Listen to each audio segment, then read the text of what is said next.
This video is one in a series of videos covering how to make a car body for automation, the Car Company Tycoon game, from start to finish.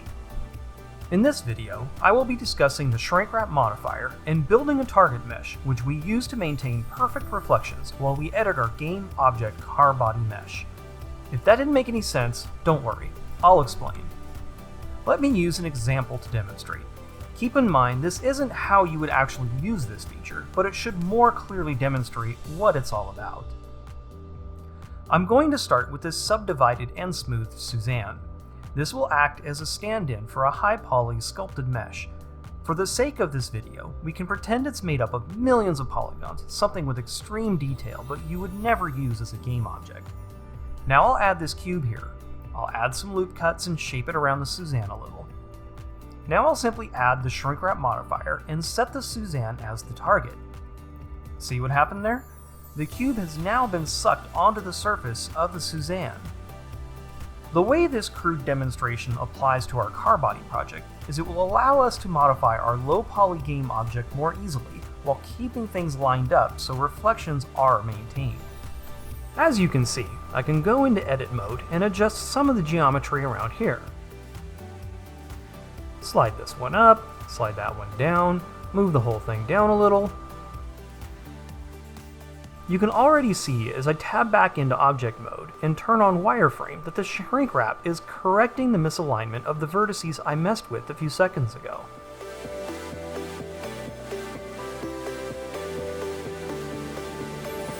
If I copy and then apply the Shrinkwrap, you can see back in edit mode, the vertices have been moved to their new location, based on where they were stuck to the target mesh.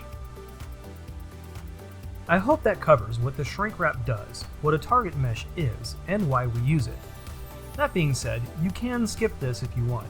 Just know that you may be causing yourself some headaches down the road. While this may be harder to set up, it's much easier to work with a mesh that has a smooth target mesh to stick to. Alright, let's get started then. I'm going to start modeling against my blueprints. I'll start with a flat plane, placed in top-down view, which you can do by pressing 7 on the numpad. I'm going to move the right side vertices to 0 on the x-axis with the S, Y, 0 hotkey combination, while using the cursor as the active pivot point. Once that's done, I can add the mirror modifier and a subdivision surface modifier set to 3.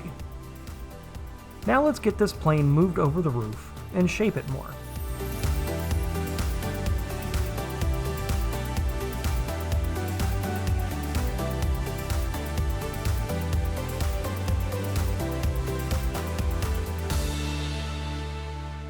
Now in front view, I'll move it up and line it up with the roof using the front blueprints. If you are watching this and are wondering what the blueprint step is all about, I did a video about it. I'll leave a link for it in the info tab. The next thing I'm going to do here is switch into edge select mode by pressing 2 on the keyboard. Remember, 1 is for vertex select mode, 2 is for edge select mode, and 3 is for face select. I'm going to delete this center edge and add 3 vertices to the front by pressing Ctrl R and scrolling on the mouse wheel until I have 3 vertices to split this edge with. I will do the same with the back. Now with the front vertices selected, I'm going to line them up with the blueprint in front view. To easily switch into front orthographic view, press 1 on the numpad.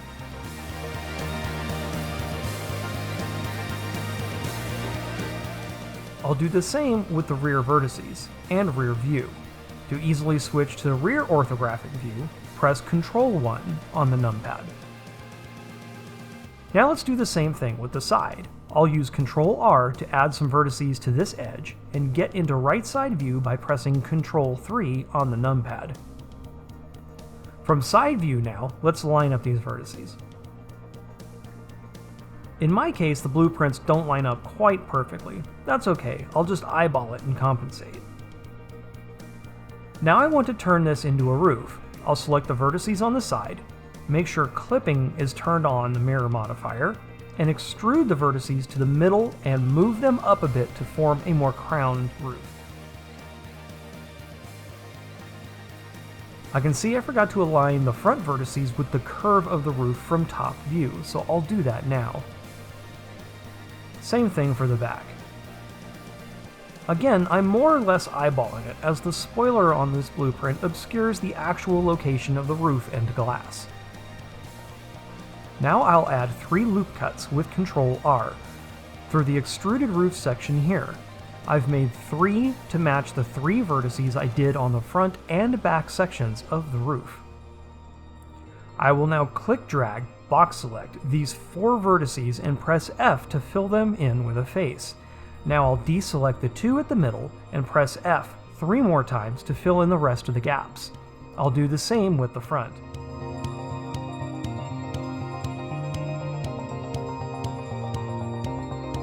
I'll turn on the glossy orange matte cap and check my reflections, and already I need to shade smooth my faces. I have this option added to my quick favorites menu because I use it so often, but it can also be found in the edit mode under the face menu. With that done, I'll make an extrusion now here and make up the sail panel. Let's add a loop cut here, using Ctrl R to give it a sharper curve.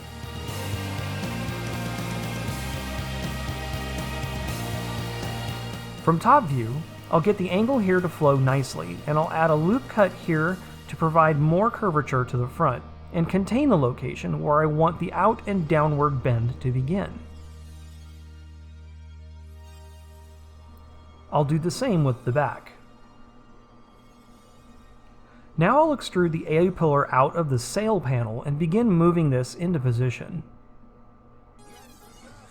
I'm using an edge slide to make sure this vertex stays lined up with the edge it's forming. I'll press G and G again to start the edge slide, move the vertex up the edge, then press C to constrain it. Then I can move it down along that constraint past its original position.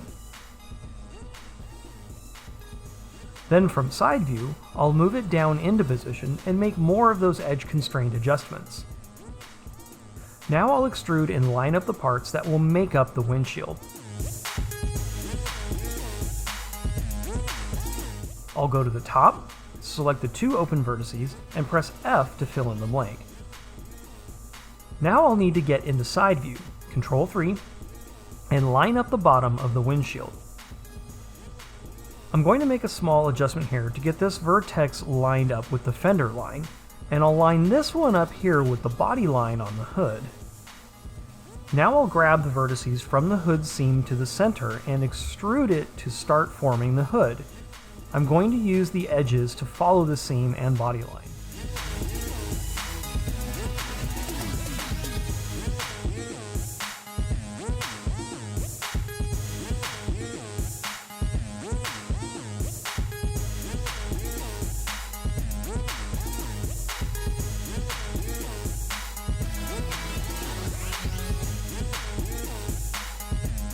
Now in side view, I'll move the hood into place, lined up with the blueprint.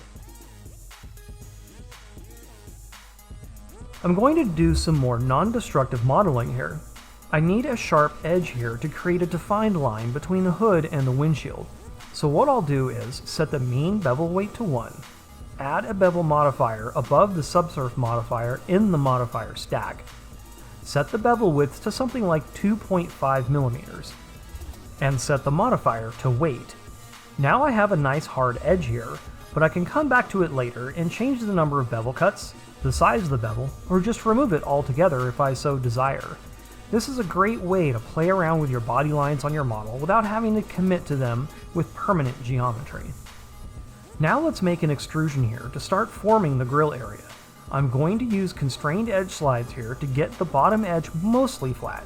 Then I'll use the SZ0 with active element as my pivot point to perfectly flatten these edges. Adding loop cuts here to sharpen the angle at the front. I need to do something here to create a more evident hood crease. I'm going to try using some knife cuts with the K hotkey, and I'll join some disconnected verts together by pressing J. If you have 2 triangles like this, you can simply select them both, press F, and it'll be converted into a quad. I'll toss in another edge loop here and mess with it a bit until I get the shape I'm after.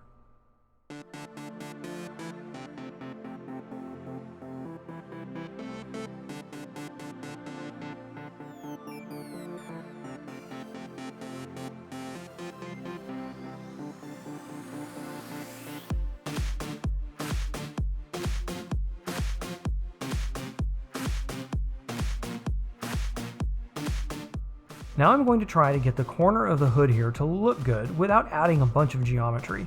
The simpler I can keep this, the easier I can change it later.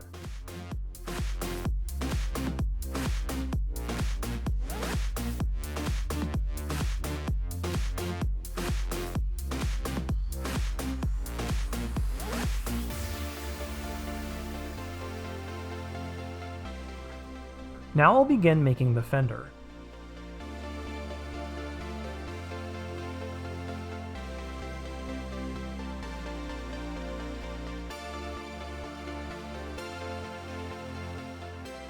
Using auto merge, I'm going to position the fender vertices here up against the A-pillar vertex until they join together.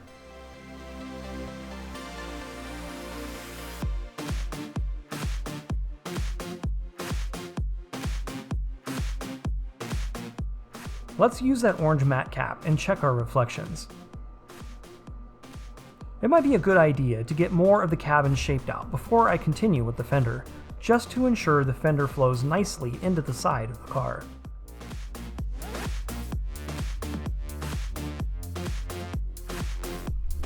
Okay, with that done, let's get started shaping out the front end. I'm going to do an extrusion here, an edge loop here, another there. I need some geometry to help me shape the wheel arch later. I'm about to do something that I'll get rid of later, which again is made simple by keeping the geometry of the model overall simpler and relying on the modifiers to add the complexity to the shape. Even though I'm getting rid of this later, the steps are worth covering because they can still be very useful elsewhere. What I want is a couple evenly spaced edge loops. There's more than one way to skin this cat, so here's how I did it here. I started with an inset using the I hotkey.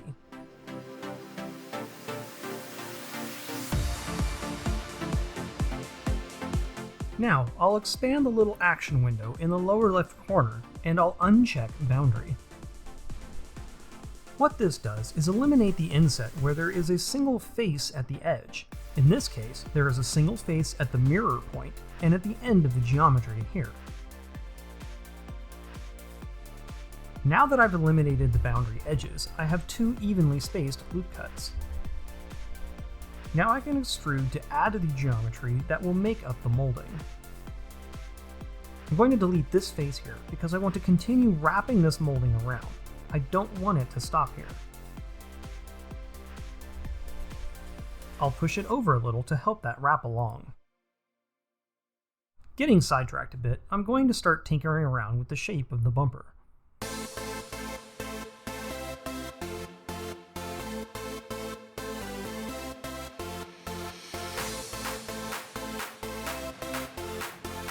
Here I decide just to extrude the whole front end out of it and delete the faces along the side, just to get more bumper in my bumper.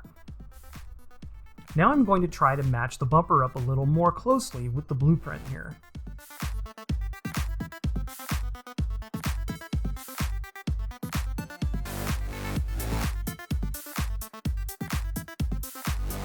Now I'll highlight this edge where the bumper meets the grille, and I'll turn up the mean bevel weight. Since we already have a bevel modifier in place, this will simply bevel this edge. I'll now do the same thing where the molding attaches to the bumper. Let's get rid of this edge under the bumper. It's a leftover mess from when we did our extrusion. I'm going to grab this section here and start shaping the corner of the fender headlight area. I'll take this vertex on the bottom and move it out here a little bit. Then I'll edge slide this vertex down, then back up so as to recenter it on that edge. Some more adjustments and I'll do another extrusion and work it into position, then I'll join it to the existing geometry. Now let's do some extrusions on the bumper and line that up with what we already have.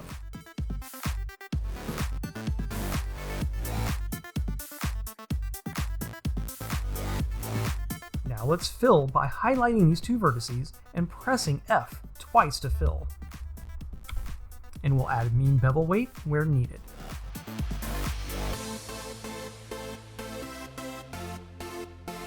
Let's use the shear tool now to shape the taper of the bumper from front view.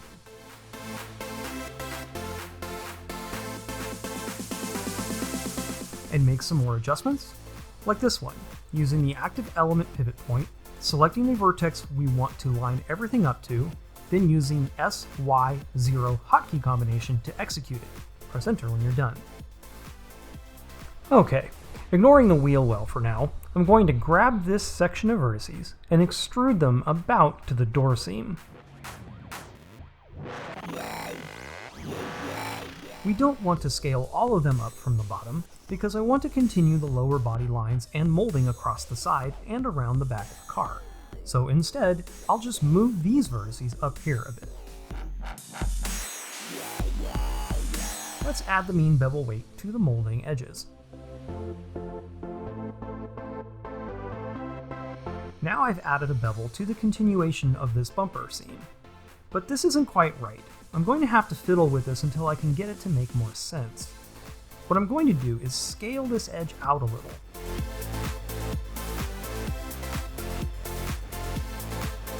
Still not quite right. So I'll just edge slide these all the way over and merge them into the adjoining edge. There, that makes a little more sense. But I need to contain this a little better, so I'll fill this space temporarily and I'll add an edge.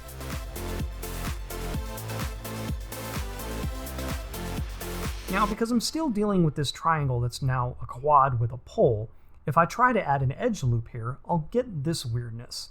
So instead, I'll do a little trick. I'm simply going to highlight the pole and press H to hide it. Then I'll add an edge loop, press Alt-H to unhide the pole. I'll highlight the two disconnected vertices and press J to join them. Now I can use Auto Merge to slide and join these verts together. Now some more adjustments to the bumper area to clean up the curvature and the reflections.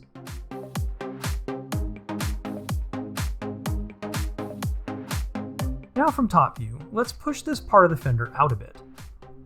I'll throw in an edge loop here and do some sliding with auto merging to get a single edge loop. Then I can delete this weird face I added a bit ago, and I can fill in the gap. We're going to ignore this weird crease at the top right now. It's just an artifact of having incomplete non-manifold geometry. The actual geometry is fine, so we can cure it later. I've decided I'm not quite ready for this edge loop here, so I'll just edge slide it in and let auto merge join it with the other existing edge. Now I'll go in top-down view and make some more geometry adjustments.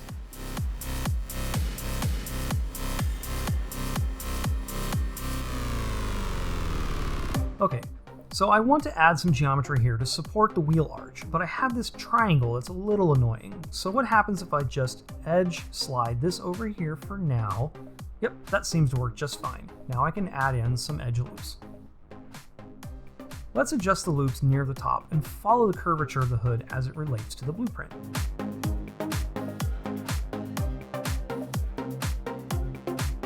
I still need more geometry for the wheel arches, so I'm going to take this edge here and start edge sliding each vertex down until I have a fairly straight line. Then I'll use the active element pivot point and use the SZ0 hotkey combination to make sure it's perfectly flat. I'm going to take this next edge and space the vertices out a bit more evenly and check my reflections.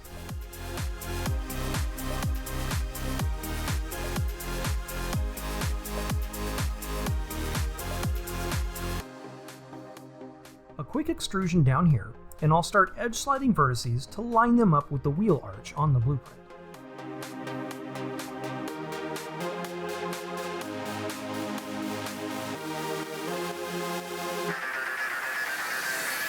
I'll use J to join some of these vertices together for now into triangles. I'm more interested for the time being of following the curve of the wheel arch on the blueprint. I can come back to the triangles later if I need to. Something to keep in mind when working with a subsurf modifier. All triangles will be converted into quads with poles during the subdivision process.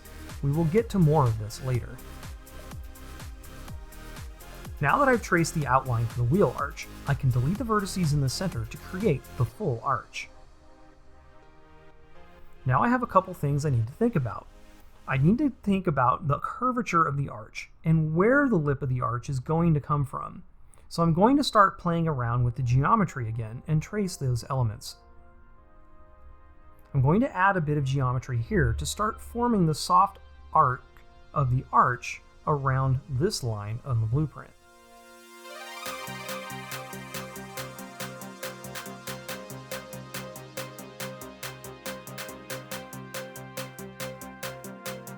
Now watch what I do here.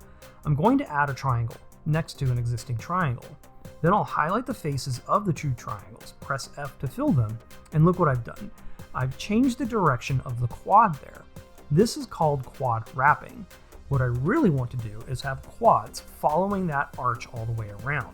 This is often easier said than done, so I'm going to take my time here and try to figure it out.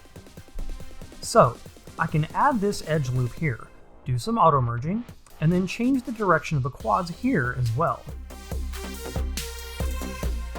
Now I'm going to edge slide these up, and I'm starting to get more of the quad wrapping geometry I want. I'll slide this down here to make a quad.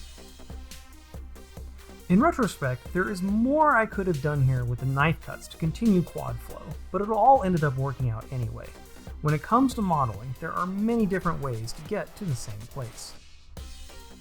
Now I want to get what will be the wheel lip into position, so I'll pull these verts out here and take a look at what I have. I'll make some more adjustments here at the front to smooth out these reflections a bit more. Now, the wheel arch isn't done. I need a flat wheel lip, so now it's time to consider how I want to accomplish that.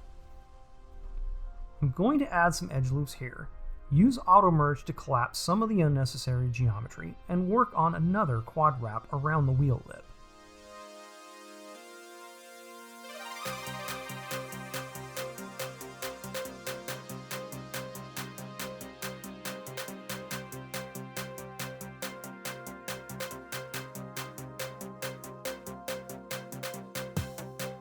Now I'll take each of these vertices and use the SX0 hotkey combination with active element pivot point selected, and one by one, I'll line them up with the vertex below them.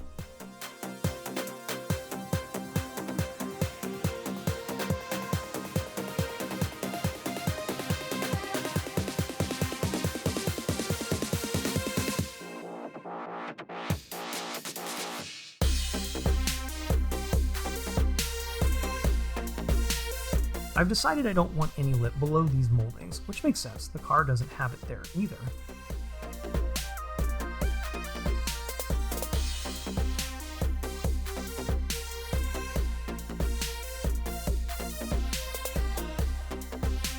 This lip needs more definition, so I'll throw an edge loop here, another one there, do some more auto merging, and fiddle.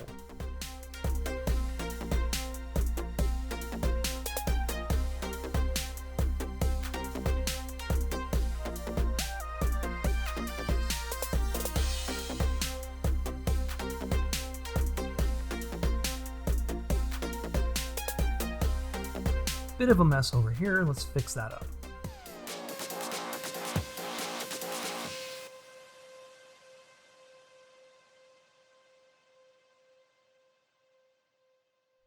Oof, gotta fix this dent in the fender now. Just need to think of a good way to do it and keep my geometry flowing.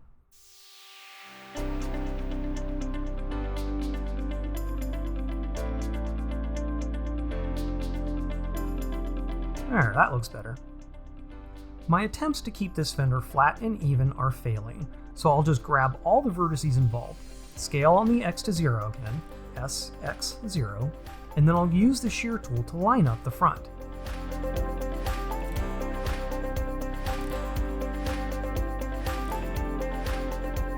Now let's fix this molding, now that it's sticking out too far.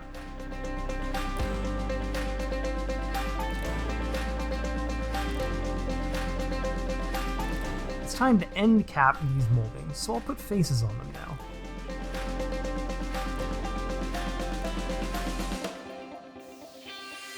Now I'm going to add a little extra geometry here.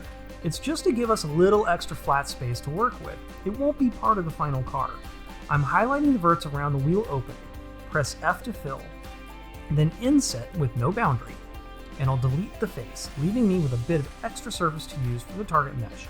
which is after all what we're working on.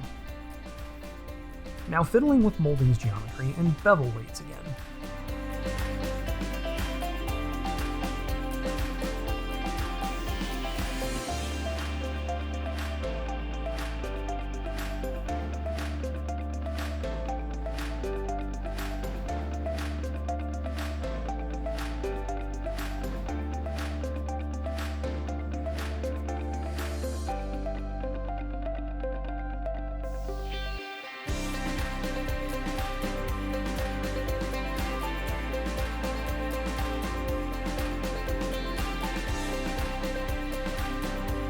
Let's get rid of this triangle. There are a couple ways to do it. I could have just done a knife cut, but instead I'll use Ctrl V to bevel it, using the mouse wheel to scroll down to 2 bevel cuts, and I'll just join the loose verts here to the rest of the mesh with an auto merge edge slide. Now I'll space out my new geometry.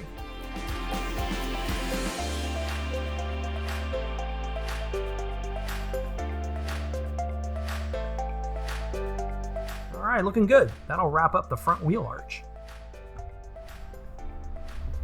Okay, let's extend the cab area back a little further. I'll extrude these 2 vertices here back this way and line them up with the bottom of the rear glass. I'll add 2 loop cuts to match up with the loop cuts in the front roof. Then we can fill like so, by pressing F repeatedly until all the faces are filled in. Now I've already built a wheel arch once, and because automation doesn't support front and rear tires of a different diameter, we need the rear arch to be the same size as the front arch. No matter what car you're modeling, you'll need to consider this. Otherwise, if you're making something like a Corvette, you'll end up with a larger gap in the rear wheel arch compared to the front because of the mismatched arch sizes. So let's try highlighting everything that makes up the front wheel arch. I'll press Ctrl D to duplicate, and I'll move the duplicated arch into position constrained along the Y-axis. Clearly I won't be able to use it exactly, but it's close enough that I can finagle it until it works. Like here in top view, we can see the angle is a little off, so I'll use the shear tool, and with the pivot point set to active element, I'll get the arch lined up a tad better. Now I have to think about how to line up the geometry. The front of the arch is different from the rear, so I'll try merging a couple of edges together. There's too much inward curve here at the top, so I'll push it out along the X-axis a bit, and I'll line the front and rear up with each other. Now I need more geometry down here to complete lining this section up with the front of the car. So I'll make a downward extrusion, and I'll select a vertex at the front, and I'll use the SZ0 hotkey combination to align it with the bottom of the existing geometry at the front. I'll line the 2 elements up at the top as well using the same method, and then I'll highlight the geometry on both the front and rear wheel arches, and I'll use bridge edge loops to connect them with the new faces. This will only work right if you have the exact number of edges to connect on each side. Now I'm going to tame the top of this arch a bit. It's not on a fender anymore, so it doesn't need as much curvature. It's still in a bit too far, and I'm having a hard time seeing how it's lining up, so I'll simply highlight the front part of the mesh and hide it. Now I can get into rear view by pressing Ctrl 1 on the numpad, and I can continue lining up the top of the wheel arch with my existing cab geometry and the blueprint as guides.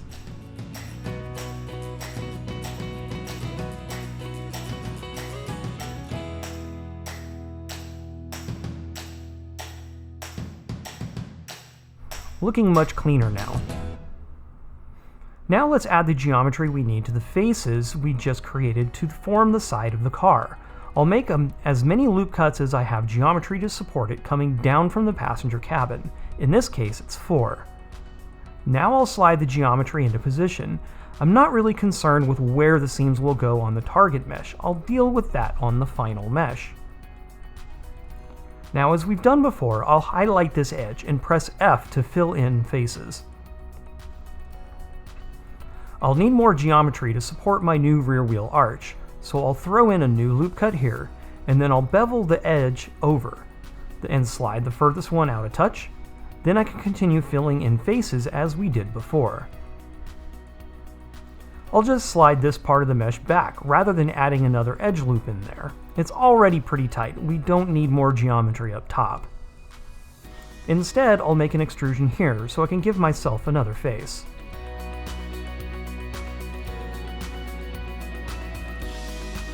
Then another extrusion and another face.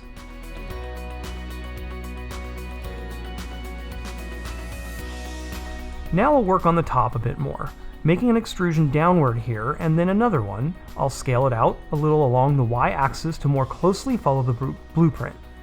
I'll flatten the geometry using the SZ0 hotkey combination and continue scaling it out to match the blueprint. These new extrusions need to become wider as they come down to match the car's width near the belt line. So from top view, 7 on the numpad, I'll begin scaling these edges outward to match the flow of the body. And now I can fill in 2 more faces here. And 1 more here. Now I need to continue shaping the rear of the car, but I'm a little low on options for supporting geometry. Time to get creative. So let's just start with an extrusion here. Now I'll scale it in some. I really need another edge loop here, though to complete this shape, I'll use a knife cut and make a triangle here for now. And now I can face this up.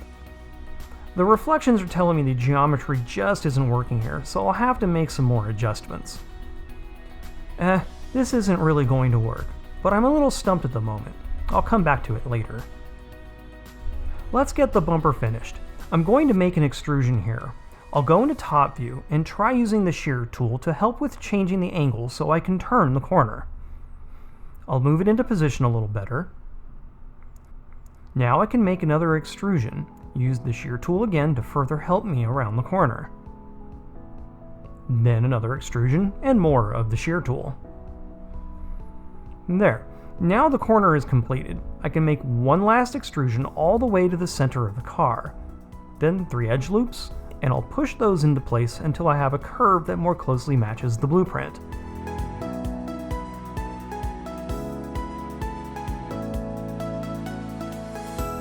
Not too shabby. I'll make sure to add the bevel weights now. Now let's give the rear bumper a little more overhang. Nice. Let's see if we can't wrap this bumper up now. Let's take these verts here and extrude them down. I'm going to ignore the blueprint here and just kind of do my own thing. Let's extrude up from the bumper now, and we'll use the SZ0 hotkey combo to get all these vertices on the same plane. And let's fill in these faces, throw some mean bevel weight there to create the bumper seam area, and it's time to figure out how to stitch the rest of this together. Let's try moving this in a bit, and this out a bit, and this in some more. I need more geometry around the curve of this bumper, so I'll make an upward extrusion like I have around the back of the bumper to continue the shape. Fill in this face now, and now this face. Let's slide this vertex down here. We're about to make a triangle, and I need this to start tapering down. Now let's fill in that triangle. And now I can fill in this last face. Let's take a look. Not bad, but I'm going to keep tweaking it a bit more.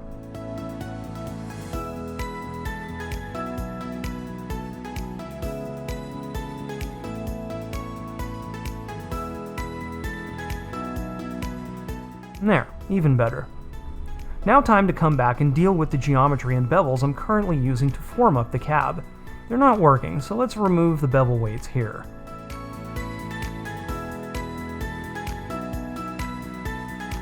Maybe I should try an inset here? This seems dumb. I don't really see an end point for this bevel here, so instead, maybe I'll get rid of it and use a tight loop cut to support it instead. Man, this thing is causing me drama. Undo, try again. Fine, let's edge slide this and auto merge these back together. Now I can slide this edge loop down for support. Then I can do some more auto merging, get rid of this triangle, and that works a little better. Now we are in reflection tuning territory. Lots of small adjustments to the mesh can go a long way to cleaning up any reflection problems.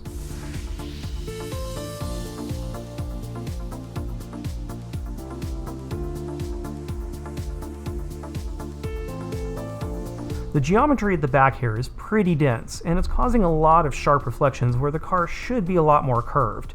So let's try this.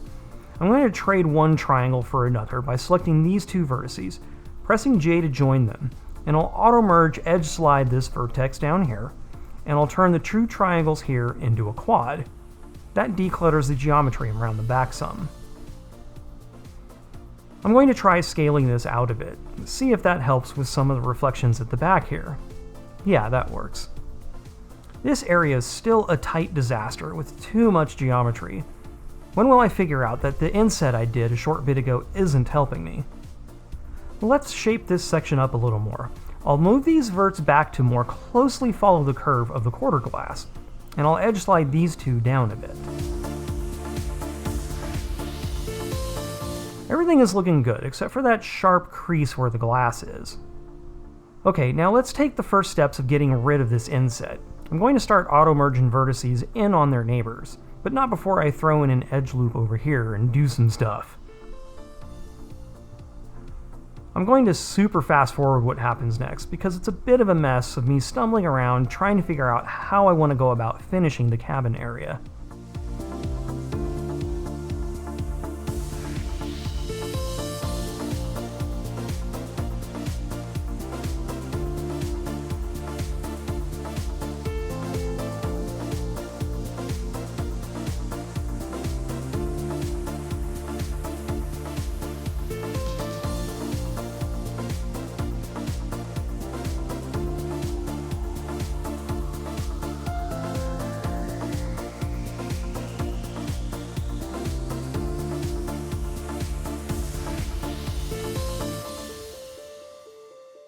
At this point, I'm just going to take a snip and ask Discord for help. Don't be afraid to ask for advice or help when you get stuck. It happens to everyone, especially me. Let's try spacing this out a little more to soften the reflections in this area. Okay, it's time to abandon these moldings. As I said earlier, this is something I eventually decided against, so let's get rid of them. I'm going to highlight the row of faces here by switching to face select mode, which is 3 on your keyboard, then hovering over an edge and pressing Alt left click, and that will highlight every face in a long row. Now I don't want to delete every face, so I'll shift and left select each face I want to leave in place, which is just this one. Then I can call the delete menu, which is X hotkey, and delete the faces. Not what I wanted. Let's Ctrl Z to undo, choose vertex select mode, shift left click to deselect these two vertices here, recall the delete menu, and delete all selected vertices. There, now I can fill in the faces and remove the mean bevel weight.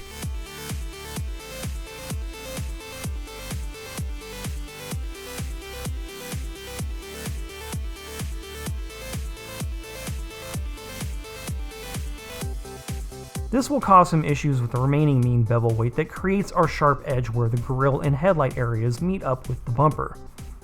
So I'll remove the remaining bevel weight, and I'll throw in a loop cut here to sharpen that edge and connect it to the mesh with a triangle. I'll repeat the same general process for the rest of the moldings.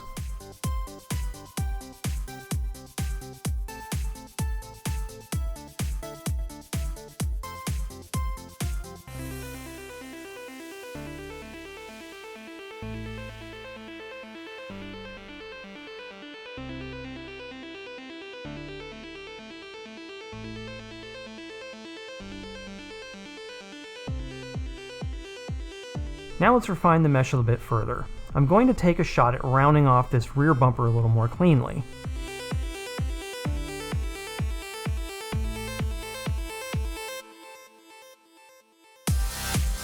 And now I'll get rid of 2 triangles with this move.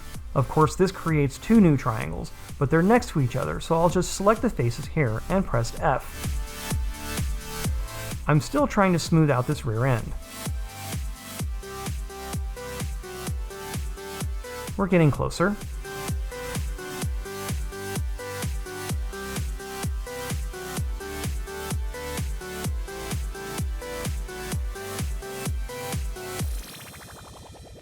I'll fiddle with the rear bumper a bit more.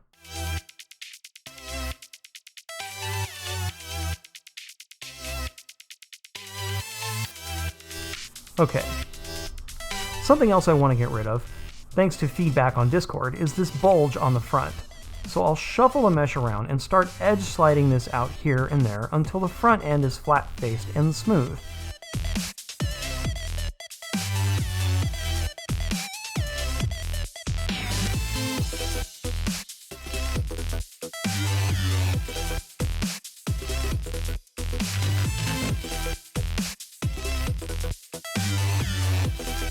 Almost there. Need to keep working this area.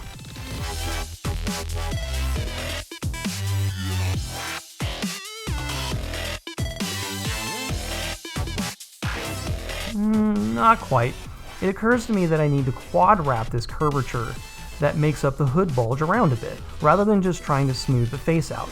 So I'm going to delete some of these vertices and begin extruding a corner like so.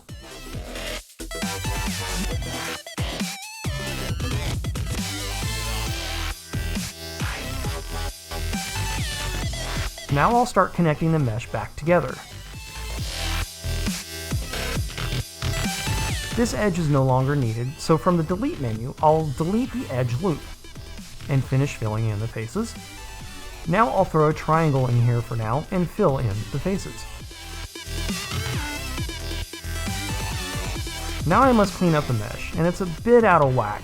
We can do a lot of this with edge slides or just moving the edges around in side view.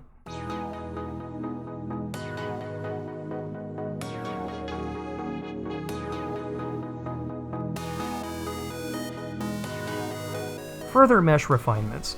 I tend to spend a lot of time in this final phase, trying to iron out every last imperfection, smooth out every reflection, sharpen every corner, and do whatever needs to be done to get the target mesh as seamlessly reflective as I possibly can.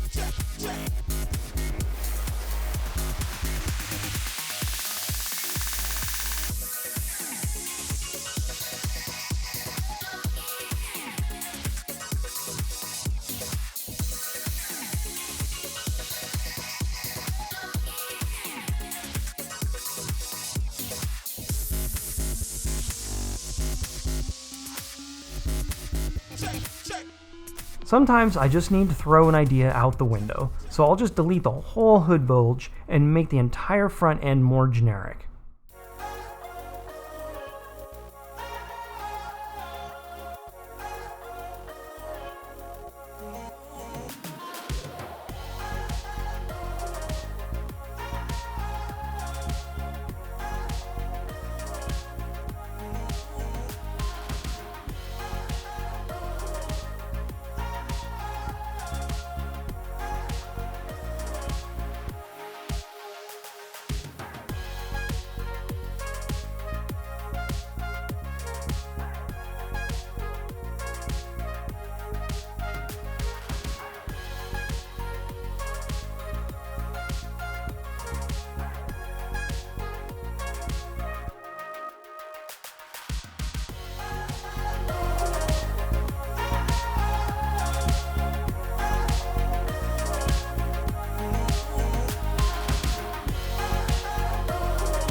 Check reflections, make more adjustments,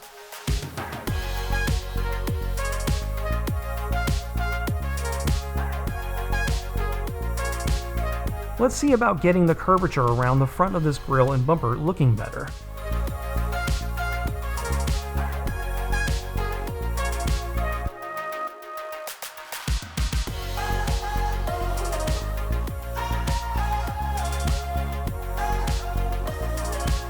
More general refinements.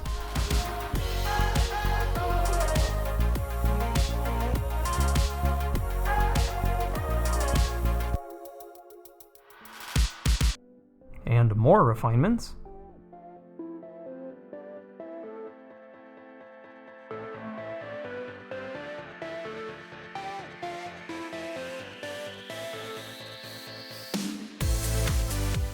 I'm going to use a Blender add-on now called Loop Tools, which you can find in the add-ons, to evenly space out my mesh here. I'll go into Edge Select mode, which is 2 on the keyboard, and start selecting edges all the way down to the very bottom of the bumper.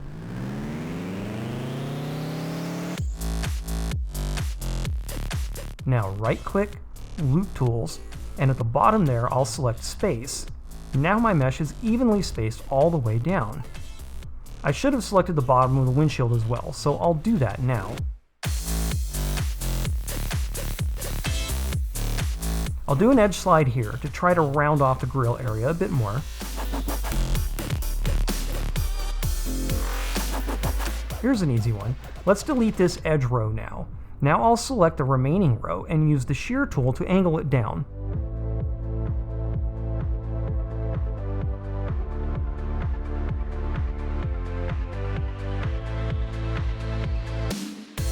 I'll do the same at the front.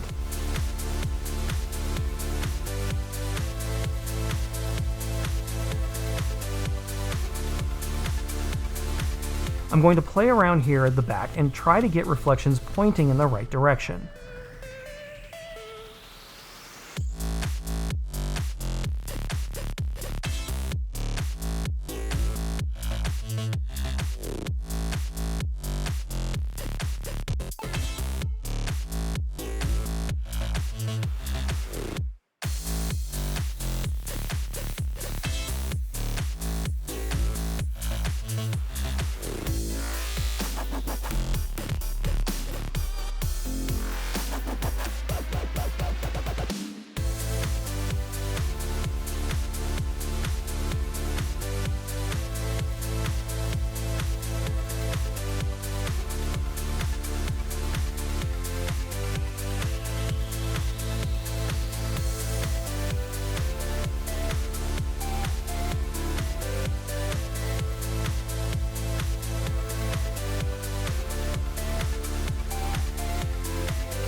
It might look a little funny, but if I turn the wireframe on, I can see the high poly mesh, and it's doing a nice job of wrapping around and not making a big mess, even with holes in weird places. Alright, that should mostly wrap up the target mesh. We can always come back to it and refine it at any time if we find something that needs improvement. This will conclude this video. If you found it useful, give the video a like and hit the subscribe button to get more videos like this one as they're released. See you next time!